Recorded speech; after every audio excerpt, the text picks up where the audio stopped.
Chapitre 2. Les objectifs, ce qui motive les gens. Je travaillais pour Monsieur Chauve depuis à peine 2 semaines lorsqu'un matin, alors que nous prenions le petit déjeuner, il me dit « Jim, jetons un coup d'œil à la liste de tes objectifs pour que nous discutions de ceci. C'est la meilleure façon que je connaisse de t'aider pour l'instant. » « Mais je n'ai pas de liste avec moi, dis-je. »« Tu l'as laissée dans ta voiture ou à la maison ?»« Ni l'une ni l'autre, Monsieur Chauve.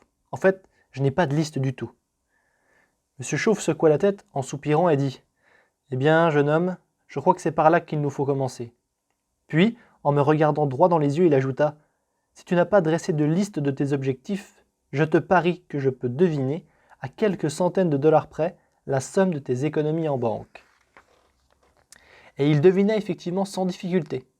C'est à ce moment précis que je commençais à lui accorder toute mon attention. J'étais étonné. « Vous êtes en train de me dire que si j'avais une liste d'objectifs, mon compte en banque serait différent ? » « Totalement, me dit-il. C'est à compter de ce jour que je me suis mis à étudier l'art et la science d'établir des objectifs. Et de toutes les notions que j'ai apprises depuis cette époque, la sélection de mes buts est ce qui a eu le plus de répercussions sur ma vie, sur tous les aspects de mon existence. Mes réalisations, mon salaire, mon compte en banque, ma façon de vivre, mes relations et même ma personnalité. Tout cela changea pour le mieux.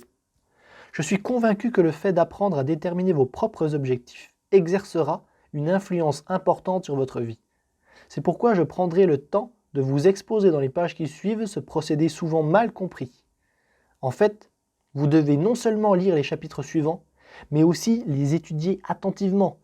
Et si vous avez un cahier de notes, un journal de bord ou des feuilles de papier à portée de main, servez-vous-en. Le pouvoir des rêves. La vie de chacun d'entre nous est continuellement influencée par divers facteurs. Notre environnement, nos parents, nos amis, notre lieu de résidence et l'école que nous fréquentons. Tous jouent un rôle important dans notre vie.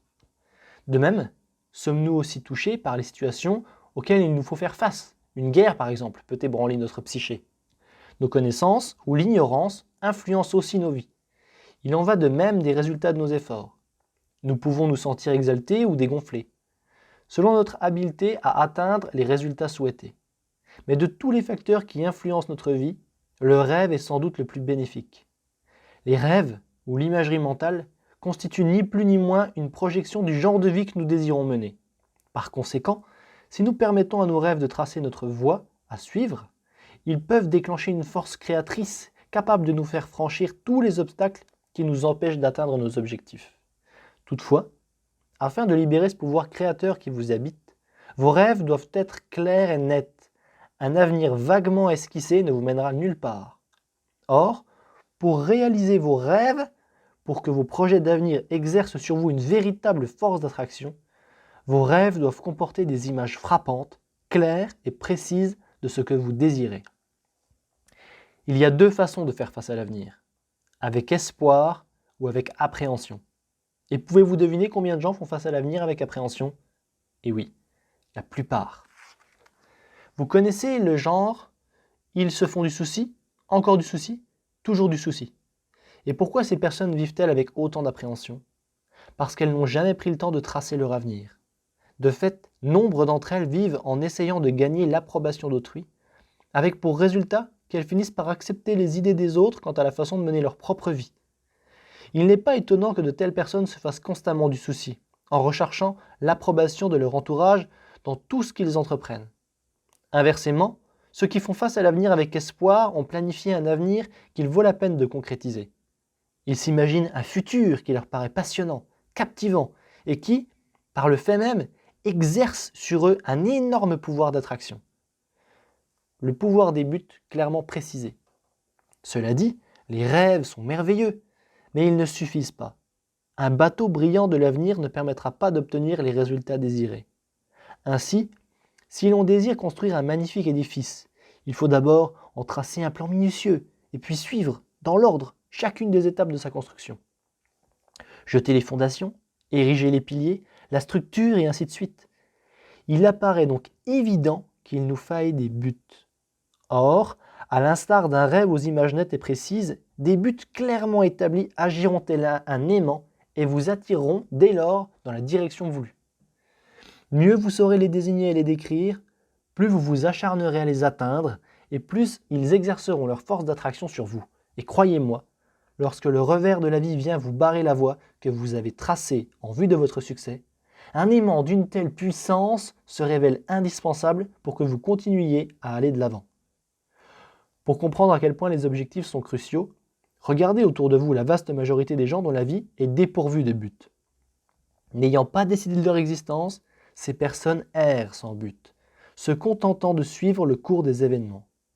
Elles se débattent chaque jour que Dieu amène, luttant pour leur propre survie économique, pour exister au lieu de s'attaquer à la substance même de leur vie.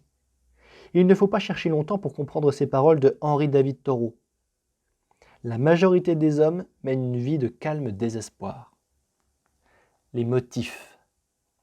Jim, me dit Monsieur Chauffe, je ne crois pas que ton solde en banque reflète ton degré d'intelligence. J'étais très heureux de l'entendre. Il ajouta, tu as beaucoup de talent et d'habileté, et je crois que tu es beaucoup plus intelligent que tu ne le crois. Je devais me rendre compte plus tard que j'étais effectivement beaucoup plus intelligent que je ne le croyais à l'époque.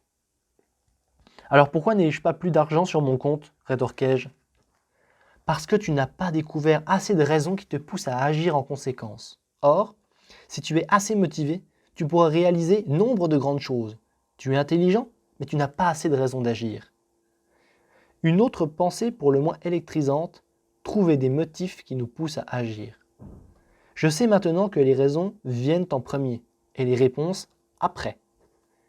Il semble que la vie ait cette façon mystérieuse de camoufler les réponses de façon que seuls ceux qui les cherchent les trouvent, c'est-à-dire ceux qui sont assez motivés pour les chercher. En d'autres termes, lorsque vous savez ce que vous voulez et que vous le voulez vraiment, vous trouverez inévitablement le moyen de l'obtenir, car les réponses et les méthodes dont vous aurez besoin pour régler vos problèmes se présenteront à vous en cours de route. Et si vous aviez besoin d'être riche ? Et si la vie d'une personne qui vous est chère dépendait de soins médicaux que vous êtes dans l'incapacité de lui offrir ? Si vous appreniez que les livres, des CD et des DVD sauraient vous enseigner à faire fortune, les achèteriez-vous ? Bien sûr que oui, puisque vous êtes justement en train de lire un ouvrage sur le succès. Vous savez probablement que beaucoup de livres, même électroniques, et de CD sur le marché traitent de la prospérité. Par contre, si vous pensez ne pas avoir besoin d'être riche, vous ne prendrez sans doute pas le temps de lire ces livres numériques ou d'écouter ces DVD. Or, un vieux proverbe veut que la nécessité soit mère de l'invention. Fort de cette maxime, n'oubliez jamais qu'il faut vous attaquer aux raisons en premier, puis aux réponses. 4 motifs puissants. La question à vous poser avant tout est celle-ci. Qu'est-ce qui me motive vraiment ? Nous n'avons pas tous les mêmes motifs d'agir. Nous avons tous nos cordes sensibles. En ce qui vous concerne, si vous cherchez un peu, je suis certain que vous pourrez dresser une longue liste de vos propres motifs. Cela dit, il existe tout de même certaines raisons qui poussent un bon nombre de personnes à atteindre l'excellence. Si l'on nommait le désir, bien évident, de réaliser des gains financiers, on se retrouve avec 4 grands facteurs de motivation. Le premier est la reconnaissance. D'importantes entreprises et plusieurs directeurs des ventes savent que certaines personnes travailleront plus dur pour mériter une certaine forme de reconnaissance qu'elles ne le feraient pour obtenir des gains monétaires. C'est ce qui explique le succès de certaines organisations de vente, notamment celles qui se consacrent à la vente directe et qui prennent grand soin de reconnaître tout exploit, du plus grand au plus petit. De tels organismes misent sur la croyance de la plupart des gens selon laquelle personne ne fait attention à eux et que leurs accomplissements n'ont pas d'importance. Pour ces personnes, la moindre reconnaissance prouve leur valeur intrinsèque, car elle signifie qu'elles sont vraiment spéciales, qu'elles font toute la différence. À mon avis, il serait bon que d'autres types d'entreprises prennent le temps de reconnaître l'apport de chaque employé. Pas seulement les professionnels de la vente, mais aussi les cadres, les secrétaires et les préposés à l'entretien. Vous seriez surpris de constater à quel point leur productivité augmenterait en conséquence. Le deuxième grand facteur de motivation chez les personnes qui tendent à l'excellence, c'est qu'elles aiment éprouver le sentiment de réussite. Ce facteur constitue d'ailleurs l'une des meilleures raisons d'agir de l'être humain. Si vous devez être fanatique, soyez un fanatique de la victoire. Certains de mes amis millionnaires persistent à travailler 10 à 12 heures par jour pour accumuler plus de millions de dollars. Or, ce n'est pas par besoin d'argent qu'ils agissent ainsi, mais bien parce qu'ils ont besoin de ressentir la joie, le plaisir et la satisfaction du triomphe. Ce n'est donc pas l'argent qui les motive, car ils en ont déjà beaucoup. Non, leur raison d'être leur vient de ce sentiment vivifiant qu'ils entretiennent d'accomplir quelque chose. De temps à autre, à la suite de mes séminaires, Certains viennent me voir pour me dire « Monsieur Ron, si j'avais 1 million, j'arrêterais de travailler dès aujourd'hui. » Or, j'estime que si Dieu n'a pas permis à ces personnes d'accumuler une fortune, c'est justement parce qu'elles s'arrêteraient là. Le troisième grand facteur de motivation est la famille. Certaines personnes font beaucoup de choses qu'elles ne feraient pas pour elles-mêmes dans le but d'aider une personne qui leur est chère. Un jour, un homme me dit « Monsieur Ron, ma fille et moi avons comme objectif de faire le tour du monde. Et pour accomplir tout ce que nous aimerions faire, nous aurions besoin d'250 000 $ par année. » Incroyable, n'est-ce pas? Est-ce que la famille peut influencer un homme à ce point? Très certainement. Et quelle chance inouïe d'être aussi profondément influencé par l'amour. La générosité, le désir de partage, constituent le quatrième et dernier grand facteur de motivation. À la mort du magnat de l'acier Andrew Carnegie, on ouvrit le tiroir de son bureau pour y trouver une vieille feuille de papier. Sur ce bout de papier, qui datait de l'époque où il était dans la vingtaine, Carnegie avait écrit son objectif de vie, qui était de passer la première moitié de sa vie à gagner de l'argent et la seconde à le donner aux autres. Carnegie fut si inspiré par ce but qu'il réussit à accumuler 450 millions de $, ce qui équivaut aujourd'hui à 4,5 milliards. Et tout comme il l'avait souhaité, il passa la dernière partie de sa vie à distribuer son argent pour sa plus grande joie. Les motifs secondaires. Ce serait bien de pouvoir tous être motivés par des objectifs aussi bienveillants que la générosité, n'est-ce pas? Mais je dois admettre que lorsque je commençais à lutter pour connaître le succès, je n'étais pas vraiment motivé par la générosité. Mes motivations étaient beaucoup plus terre-à-terre et cette dernière figurait au nombre de mes motifs secondaires. Un motif secondaire en est un que l'on s'est tous donné un jour ou l'autre et qui peut parfois changer le cours d'une vie. À ce sujet, permettez-moi de vous raconter une anecdote personnelle. Cela se passa un peu avant que je ne rencontre Monsieur Chauffe. Un jour que j'étais à flâner à la maison, on frappa timidement à la porte. J'allais ouvrir et je me retrouvais devant une fragile fillette d'une dizaine d'années qui me fixait de ses grands yeux bruns. Elle me dit, en ramassant tout son courage et toute sa détermination, qu'elle vendait des biscuits pour les guides. Une impressionnante présentation, plusieurs saveurs et à bon prix pour seulement 2 € la boîte. Comment refuser? Finalement, avec son plus beau sourire, elle me demanda poliment si je voulais acheter. Je voulais en acheter, je voulais vraiment lui en acheter. J'avais un problème cependant, je n'avais pas 2 €. Inutile de vous décrire mon embarras. Imaginez, un père de famille qui avait fréquenté l'université, qui travaillait à salaire et qui n'avait même pas 2 € en poche. Je ne pouvais tout de même pas l'avouer à cette fillette aux grands yeux bruns. Alors, je mentis. Je lui dis « Merci, mais j'ai déjà acheté des biscuits pour votre organisation cette année, et il m'en reste encore beaucoup. » Ce n'était pas vrai. Mais je ne savais quel autre prétexte inventer pour ne pas lui acheter de biscuits. Alors, la petite fille me dit « Ça ne fait rien, je vous remercie beaucoup. » Sur ce, elle fit demi-tour et continua sa route. Je la regardai pendant un long moment, et finalement, je fermai la porte en me disant que je ne voulais plus vivre ainsi. J'en avais assez de ne pas avoir d'argent et j'en avais assez de recourir au mensonge. Je ne voulais plus jamais me sentir embarrassé par le manque d'argent. C'est ce jour-là que je me suis promis de toujours avoir sur moi quelques centaines de dollars. Je vous ai raconté cette anecdote pour illustrer ce que j'entends par motif secondaire. Ça ne semble peut-être pas important, mais pour ma part, cela fut suffisamment pour avoir un effet permanent sur le reste de ma vie. Mon histoire de biscuit connut d'ailleurs une fin heureuse. Plusieurs années plus tard, je sortais de la banque où je venais tout juste de faire un dépôt important. Je m'apprêtais à traverser la rue pour me rendre à ma voiture lorsque j'aperçus 2 fillettes qui vendaient des bonbons pour un organisme quelconque. L'une d'elles s'approcha de moi et me dit « Monsieur, aimeriez-vous acheter des bonbons ?»« Oui, j'aimerais bien, lui dis-je d'un air amusé. Quel genre de bonbons as-tu ?»« Des nougats. »« Des nougats, fis-je? Ce sont mes bonbons préférés, combien les vends-tu ?»« Seulement 2 €, monsieur. »« 2 €, pas possible !» J'étais très enthousiaste. « Combien de boîtes de bonbons as-tu ?»« J'en ai 5. » En regardant son ami, je dis « Et toi, combien de boîtes te reste-t-il ?»« J'en ai 4. »« Ça fait 9 en tout. »« D'accord, je les prends toutes. » Les 2 fillettes me regardèrent d'un air stupéfait et me dirent finalement en chœur « Vraiment ? » Bien sûr, j'ai des amis à qui j'aimerais pouvoir en offrir. Alors, toutes contentes, elles se hâtèrent d'empiler les boîtes pour me les donner.